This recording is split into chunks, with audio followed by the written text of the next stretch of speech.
Hi everybody, Lynda La Plante back again.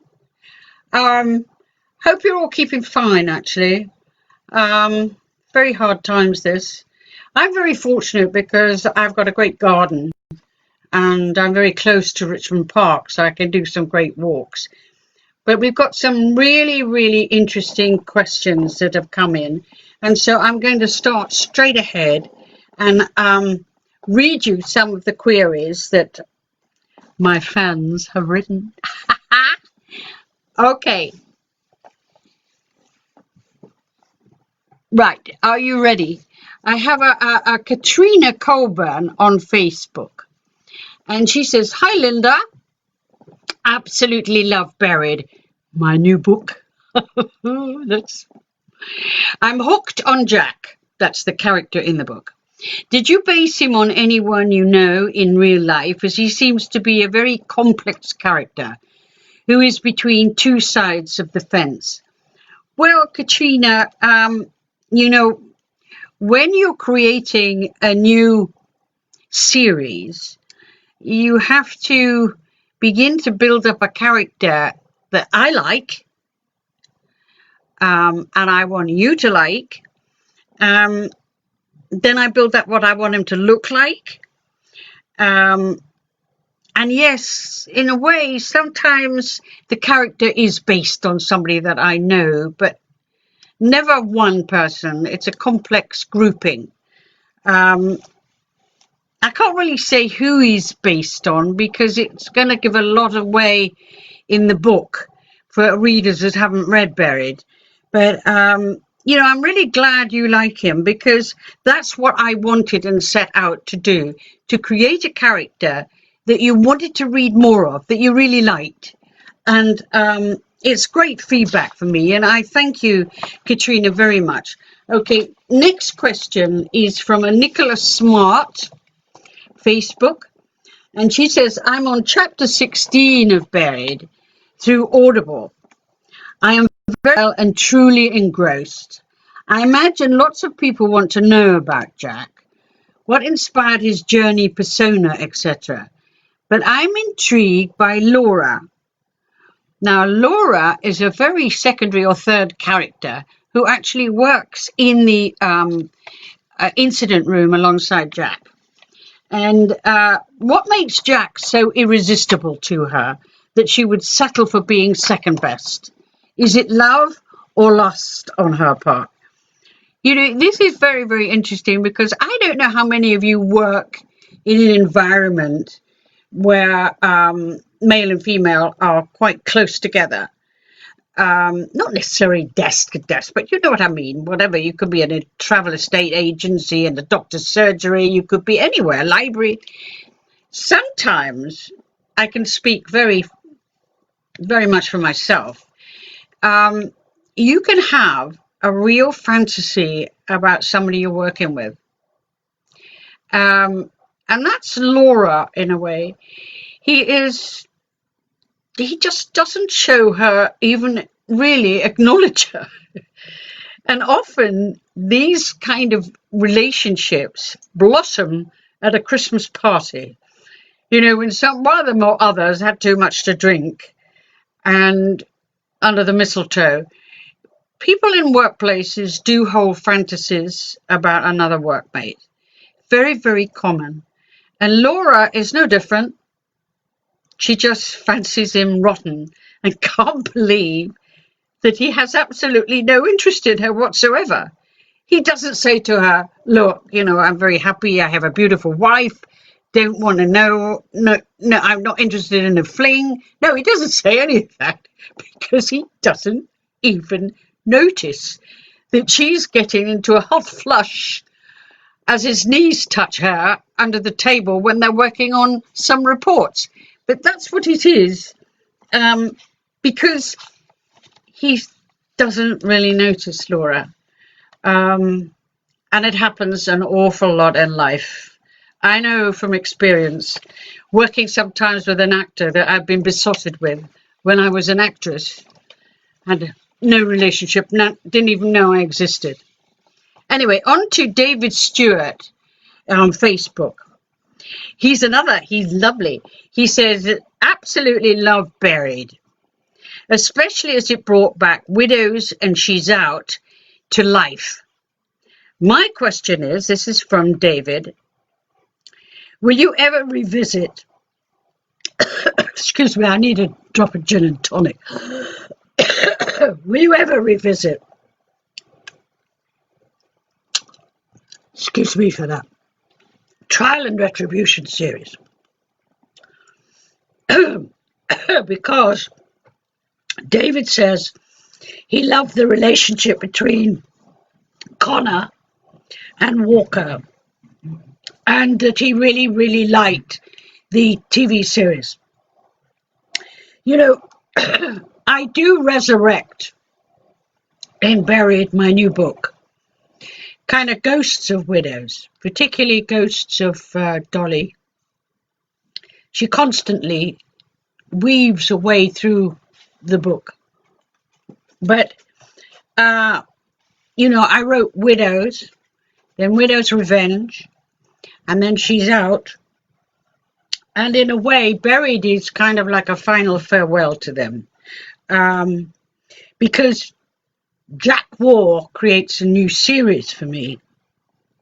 And it's just the beginning. Because in a way, after Buried, and the next book comes out, the widows are gone. It's over.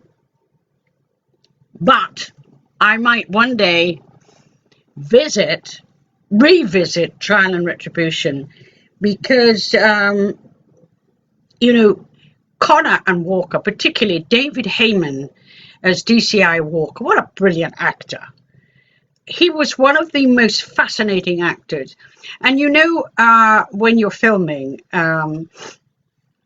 often you have to be very concerned with, you know, if you have an actor smoking a cigarette, and then they go, cut, sorry, we're going to go again. And the next scene, which is a continued scene, is the actor's ash on his cigarette is too long. People notice these things. David Walker was, David Heyman, who played DCI Walker, is a consummate actor. He would know exactly where his cigarette ash was on the end of his cigarette. And he'd say, wait, just before we go again, let me just check this. He was extraordinary. And for some reason, before we shot episode 1 and the beginning of Trial and Retribution, he came to me and he said, I don't want it to be huge, and I don't want it to be something that is replayed over and over or questioned. He said, but I just see him with a scar. It's never spoken. No, nobody knows why. It's just there. So he had to, every day when he was filming, make that scar. And it never, ever was a fraction of a millimeter off. He used to monitor it. And it was part of his character. Wonderful, wonderful actor, David Heyman. And also, you know, Kate Buffrey was brilliant. And then the wonderful Irish actress who played Regine Connor. But yeah, I'd love to go back to that, because I really enjoyed the split screen. And if you ask me, why did I do the split screen? I've been working with forensic for a very long time. And I was in a forensic lab when I watched a scientist removing one long hair from a button. It took him a long, long time. And I watched him because he was teasing the hair out of the button because it had a bulb at the end of the hair, which is very good for DNA.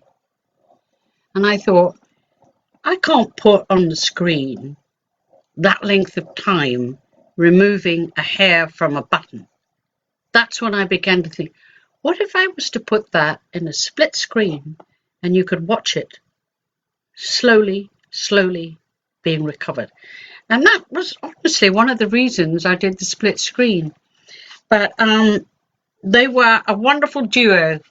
And so I thank you for that. I thank you for that enjoyment of the series. And truthfully, I would very, very much like to go back. And also, I did enjoy doing the split screen. But when you do split screen, you've got double filming. You got to film one screen, another screen, another screen. A lot of work. But I was very fortunate to have a brilliant director called Aisling Walsh. It's absolutely astonishing director. Okay, now we have Manjela Hand on Facebook, and she has asked when Trial and Retribution series is coming out on Audible and Kindle, because like the previous query, she really, really enjoyed it. And the audiobooks of every Trial and Retribution will be released in November this year. And I have just chosen a narrator, and they will be recording over the next few months. So listen, I'll post the details on the website nearer the time. But thank you very much, Majella. I've got a lovely one here from somebody called Bruiser Youngs Harris on Facebook. Will we ever see or hear from Bella again? This is a fabulous question. Bella O'Reilly was in the original Widows. And she was a wonderful actress called Ava Motley. And strangely enough, she has never reappeared. Very clever that Bruiser has brought her character up, because in reality, very sadly, the original actress that played Bella died. I've never forgotten her. I'll never ever forget her audition. We were trying to cast Bella, and we wanted a black actress, and she came in. She was very nervous. I was once told a story about a very famous actress who was very, very nervous when she first began filming. And one of the things that she did was lower her head and look up when she spoke. She was very, very nervous. When Ava Motley came in to read for Bella O'Reilly, she put her head down and had this incredibly low, beautiful voice. And she walked out, and I said, "That's Bella. She's Bella O'Reilly." And the casting lady sat with me and she said, "Look, she's never done anything." I said, "I don't care. She's Bella." And she was. She was astonishing. And truthfully, the filming of the movie Widows with Steve McQueen, one character that he was obsessed by was Bella O'Reilly. Over and over again, he asked me about Ava Motley. Ava Motley. I will never ever forget her. I loved her dearly. Very, very sad, but she was astonishing. Great talent. And Steve McQueen almost dedicated, I think, Widows to her, in memory of her. She is the one character I let free. She escaped with the money. And I think in many ways, because of Ava, I'd like her to remain free. So I've got Debbie Felton on Facebook. Hi, Lynda. I love all your books. Thank you very much, Debbie. I was wondering whether your son has got the bug for writing. Do you think he might follow in your footsteps? Absolutely not. My son has absolutely no interest. The only time I thought he might be interested was when I saw him, when he was quite young, going out with Prime Suspect book. And I said, "Lorcan," my son is called Lorcan. I said, "I'm a bit worried about you taking Prime Suspect to school. I don't think it's, a book that young people should be reading." He said, "Oh, I'm not going to read it. I'm going to sell it." But he's very much a technical young man.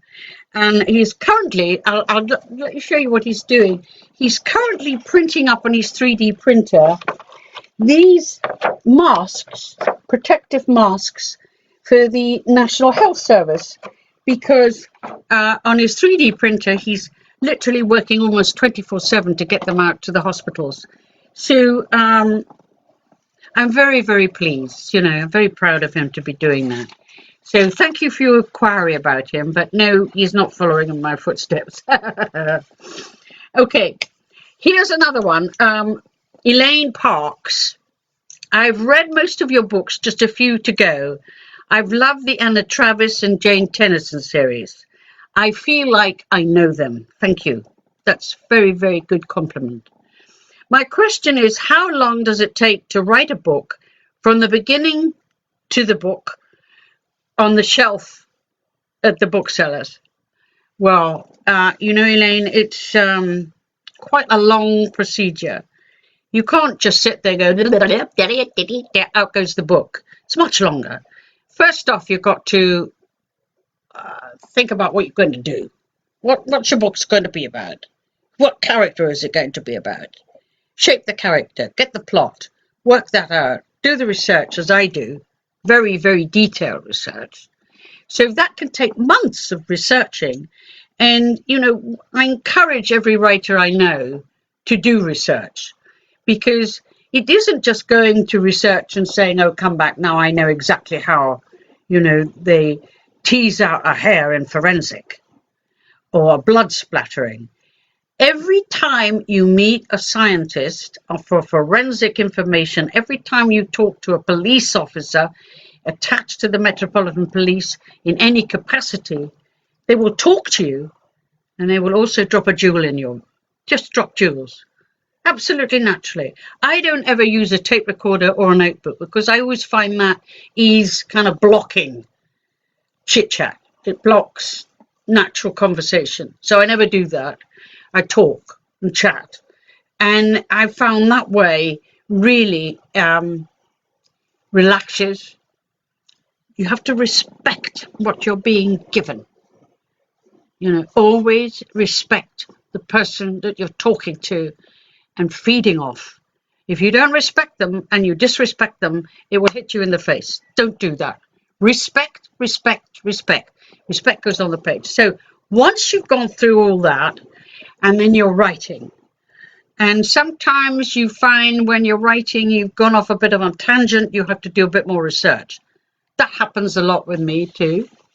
So you're looking at 6 months, 7 months, 8 months, 9 months, 18 months. And then you're honing it down and honing it down. And if you're fortunate enough to have a commission, which I think, you know, I'm very fortunate to have, it then goes through an edit process. And an editor will come back and go, excuse me, how old is this young woman? If a friend is 60, you know, they query everything, and you have to be prepared for that. Sometimes they make my hair stand on end, but I don't mind. The good thing is it takes a long time, and you're looking at, I would say, nearly 2 years each book. So for me, my fortunate thing is I'm often working on 3 at the same time. Tennyson, you know, that is a series. That's easy for me to write because I know her. You know, she lives inside me all the time. I know her. Jack was a lot difficult. Didn't know him, had to work and find him. So each time, you know, you've got to be prepared. And my big thing is to young writers and new writers, learn to write a treatment. Block your story. If you can write your story on 2 pages of manuscript, use it. Learn how to hone it down. Be like a journalist. Get your story. Get your commission. If you go ahead and spend months and months, as I have done in the past, writing a novel, and then it's turned down, nah, that's hard going. Yeah, I have another lovely Facebook from Angela Ruth Bird, and she's asking if I'll be returning to Tennyson, which, yes, I am. More to come out for Tennyson. Yeah, they're lining up the books. I love the young Tennyson, so that is something I enjoyed writing and really love working on. And also she asks about Anna Travis, which is the Above Suspicion books. And yes, because of my fans asking me about Anna Travis, is she coming back? Is DCI Langton coming back? I have actually begun work on an Anna Travis. It'll take a long time. Not there yet, but I'm working on it. But there will be a new Tennyson novel in August, and it's called Blunt Force. It centers around the murder of a theatrical agent. It's pretty outrageous, but you're going to love Tennyson more and more because she's not up to the character as portrayed by Jane Tennyson that was with Helen Mirren. She's not there yet. She's only just turned 30 and doesn't like it. Often when you're writing a serious book like Tennyson, it takes less time than a new novel like Jack War and like Buried. Excuse me, another sip of gin and tonic. Here you go. Cheers. So you're looking at maybe, for me, about 14 months to write a Tennyson. But I have already been preparing storylines so that I know where I'm going with it, up to the point where she reaches the age Jane Tennyson was when she walked onto the screen and said, "I'm Detective Chief Inspector Jane Tennyson," as portrayed by the wonderful Helen Mirren. I'm going to kind of really go quite big on the announcement that when I do have the formation of Anna Travis ready to come back, but there's a 10-year gap. I haven't aged at all, have I? But you know what I mean? It's a long time. So where's she been? What's he been doing? That's very interesting for me to be working on. And I know, and listen, as soon as I've got it in the can, so to speak, I will keep you all posted about that. So listen, if you want up-to-date information about me, please join my Readers Club through my website. And listen, I've had such an enjoyable time talking to you all. And I thank you once again for joining me. I love speaking to you. I hope when this is over, we can meet in person at an event. I do them all over the country. And I really love talking to my fans. And please, if you have any more questions, please keep them coming because I find it so interesting. If any young writers are out there and want to know about me, if you're all reading Buried, I'm even loving you more. It's doing so well. And thank you for all my fans that are buying Buried. I really do appreciate it. And until I talk to you again, please stay safe and love to you all.